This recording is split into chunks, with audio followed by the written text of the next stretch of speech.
Hello, and thanks for watching this brief video on myths and the monomyth. This video is designed to take the place of a traditional class lecture and note-taking session. You'll be expected to know this information for class, so as we go along, feel free to rewind, rewatch, and take notes on any part of this video to help your understanding. In our everyday lives, a myth is usually thought of as a widely held, but ultimately false belief. This definition of myth is similar to that of an urban legend, something that a large number of people incorrectly believe to be true. Urban legends are all around us, and you probably know a few yourself. Things like ghost stories, haunted houses, or stories of supernatural events are all urban legends and commonly referred to as myths. This definition of myth is similar to that used on the TV series Mythbusters. Stories, ideas, or rumors that are widely believed to be true, but more often than not turn out to be false.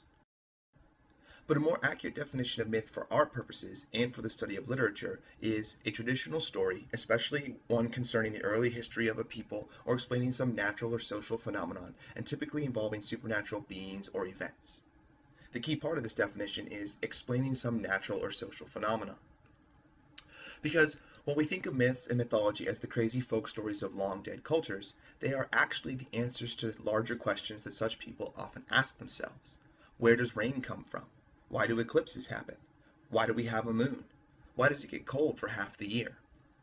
In a time before science as we know it today, people needed a way to explain the world around them for themselves and for each other, so they told stories. Usually these stories feature supernatural characters or events that help to explain things that were otherwise unexplainable at the time. The question of why it gets cold for half the year may be familiar to you if you know your Greek mythology. The story of Persephone and Hades is the Greek myth that serves to explain the existence of winter. Of course, today we know it's because of the tilting of the Earth on its axis combined with its movement around the sun. But at the time, the Greeks had no way of knowing that, so they created a myth with supernatural elements to help explain this natural phenomenon. It has been argued by some that myths involving heroes are archetypal in nature and can all be seen as following the same pattern. This pattern is called the monomyth. Joseph Campbell writes extensively about this idea in his book, The Hero with a Thousand Faces. His take on the monomyth features 17 steps, but there are others that only have between 8 and 10. In the monomyth, we see a similar pattern of events that happen to heroes in stories from multiple cultures across multiple time periods. These patterns are so similar that it led Campbell to believe that there is really only one hero story, a hero story archetype, if you will, and he called that the monomyth. So let's take a look at some of the steps in Campbell's monomyth. The first one is the call to adventure. The hero begins in a mundane or ordinary life when they learn or are told something that serves to call them on an adventure. This clip from Harry Potter is an excellent example of the first step of the monomyth, the call to adventure. The first book in the series, of course, lets us see Harry Potter in not only an ordinary or mundane daily life, but really actually a terrible one that we wouldn't want for ourselves by any stretch. And then, sort of out of nowhere, when he perhaps needs it most, Harry gets the call to adventure, and he's told, of course famously by Hagrid, that you're a wizard, Harry. And that, of course, starts the entire story and starts Harry's personal journey throughout the series. Excuse me. Who are you? Rubeus Hagrid, keeper of keys and grounds at Hogwarts. Of course, you'll know all about Hogwarts. Sorry, no. No? Blimey, Harry, didn't you ever wonder where your mum and dad learned it all? Learned what? You're a wizard, Harry. I'm a what? A wizard. And a thumping good un, I'd wager, once you trade up a little. No, you've made a mistake. I mean, I can't be a wizard. I mean, I'm just Harry. Just Harry. Well, just Harry. Did you ever make anything happen? Anything you couldn't explain when you were angry or scared? The second step is called refusal of the call. The hero will often initially refuse the call out of fear, obligation, a refusal to believe they are unique, or something else. This can be rather brief, or the hero can be filled with doubt for a longer period of time as they begin their journey. In the Harry Potter clip we just saw, this step is represented when Harry says, "No, I can't be a wizard." He is unable to accept that he is special and initially refuses the call to adventure. Next comes supernatural aid. Once the hero commits to the quest, a guide or magical helper appears and often gives them something to help them on their journey. The fourth step is called crossing the threshold. This is the moment when the hero actually begins the adventure by leaving their home or safe haven and venturing out into the larger, more dangerous world.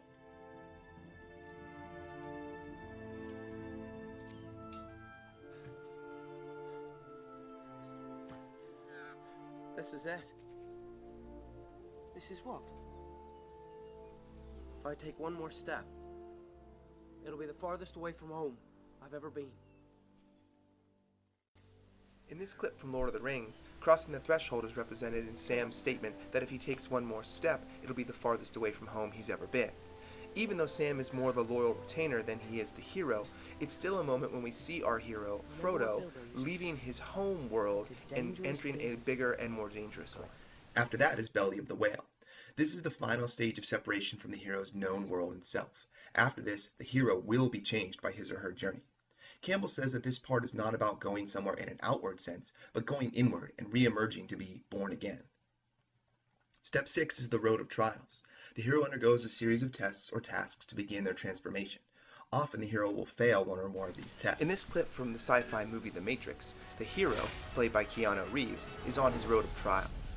He's trying to pass a series of tests to demonstrate that he is the chosen one. However, just because you're the hero doesn't mean you're going to pass every test on the first try. Free your mind.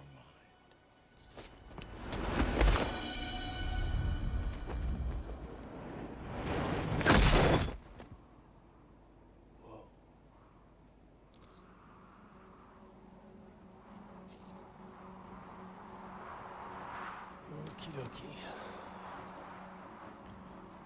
For my mind. What if he makes it? No one's ever made the first jump. I know. But what if he does?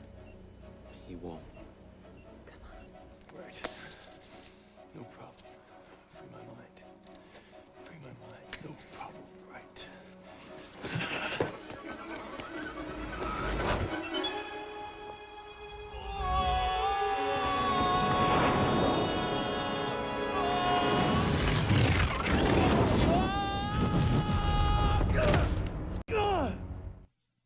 Then the hero has the meeting with the goddess. This is the point when the person experiences all-powerful love. They're not really meeting a goddess, but encountering a feeling of love that will complete them. Step 8 is called Woman as Temptress. The hero is tempted, either physically or psychologically, to abandon or stray from the quest. The temptress doesn't have to be a woman or even a person. It's just something to distract the hero that he or she must overcome. The ninth step is called Atonement with the Father. The hero must confront and be initiated by whatever holds the ultimate power in his or her life. It doesn't have to be a father, though it usually is a father figure. It doesn't even have to be male. It just needs to be a powerful force in the life of the hero. After that comes Apotheosis. This is a period of rest, peace, or fulfillment before the hero begins the return. It may take the form of the character dying, either physically or spiritually. This scene from Harry Potter and the Deathly Hallows Part 2 probably left many people confused. Where is Harry? What is this large white room he's in, and what is he supposed to be doing here? However, if you've studied the Monomyth, it makes perfect sense. Harry has just completed his atonement with the Father. He used the Resurrection Stone to speak with his parents and finally come to terms with their death. Now he needs his apotheosis, a moment to recoup and rest himself before the final battle with Voldemort. That's what this scene is.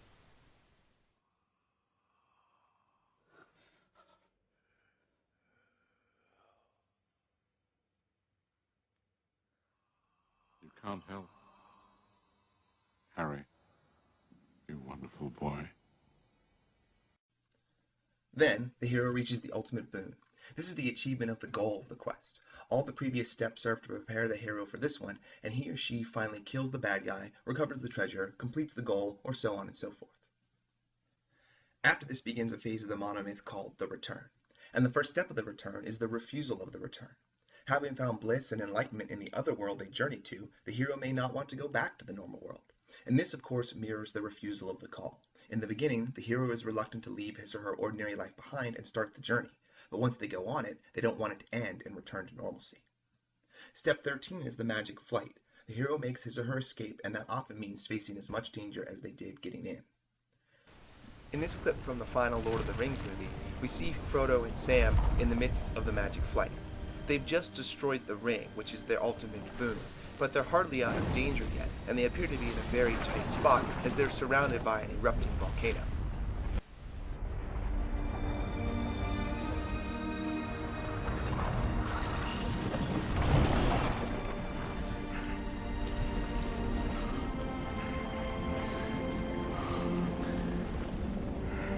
It's gone.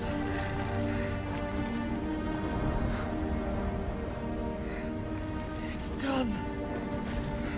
Yes, Mr. Frodo. It's over now. Then comes rescue from without. The hero may need outside help to get back to his or her normal life, especially if he or she is weak or wounded after the adventure. Next we get the crossing of the return threshold. The hero returns to normal life, but has to figure out how to reconcile everything he or she has done along the way. By comparison, ordinary life may seem uninteresting and hard to go back to. Once they do reconcile those things, however, they become the master of two worlds. If godlike, the hero learns to travel between the normal world and the immortal world. If the hero is human, he or she learns to be comfortable in the ordinary world with the knowledge and experience they gained on the quest. This clip from The Matrix requires a little bit of explanation. The story is set far in the future, in a time when humans and machines are at war.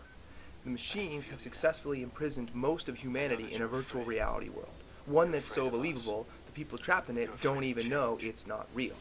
Some humans have figured it out, though, and escaped. They live in the destroyed real world and battle the robots there and inside this virtual reality world. When our hero, Neo, completes his quest, he is now the master of both worlds, the real one and the virtual one. This allows him to bend the rules of the virtual world and do something we all wish we could do. A world where anything is possible.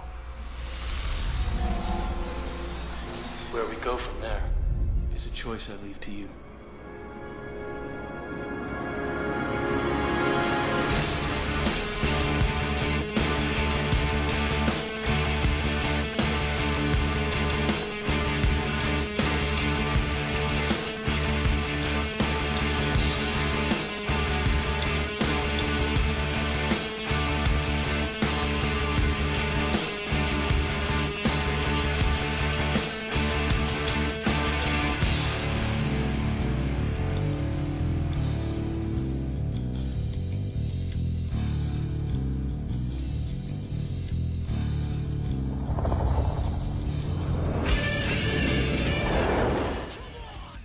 Finally, the hero gains freedom to live, learning to live in the moment, not anticipating the future or regretting the past.